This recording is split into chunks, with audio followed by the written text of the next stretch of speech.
Bonjour et bienvenue dans ce nouvel épisode du podcast Inspire et communique, le rendez-vous de celles et ceux qui veulent rayonner avec justesse. Aujourd'hui, on va parler d'un sujet que j'aborde presque chaque semaine avec mes clientes. Faut-il tout dire pour être visible? Est-ce que l'authenticité veut dire transparence totale? Est-ce qu'on doit exposer ses failles pour créer du lien? Ou est-ce qu'on peut protéger son jardin secret tout en marquant les esprits?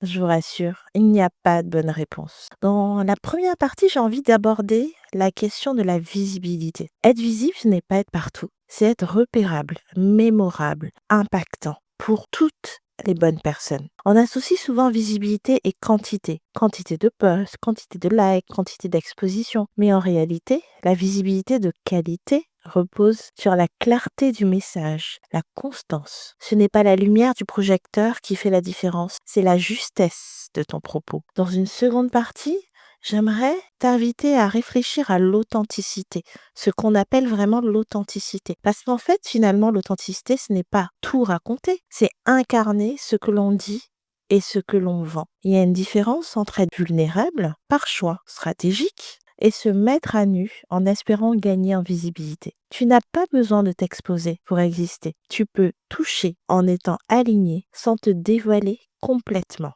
Dans ma dernière partie, j'aimerais qu'on se pose ensemble les bonnes questions. Avant de publier ou de dire quoi que ce soit, pose-toi la question, est-ce que ce contenu sert ma mission? Est-ce qu'elle sert mon audience? Est-ce qu'elle sert ma cible? Est-ce que je suis prête à assumer cette part de moi dans 1 an, dans 5 ans, dans 10 ans? Peut-être même que je vais trop loin. Est-ce que je suis prête à assumer demain? Est-ce que je parle pour inspirer, pour vendre, pour connecter ou juste pour me soulager? Quelle est ma limite entre ma vie professionnelle et ma vie personnelle?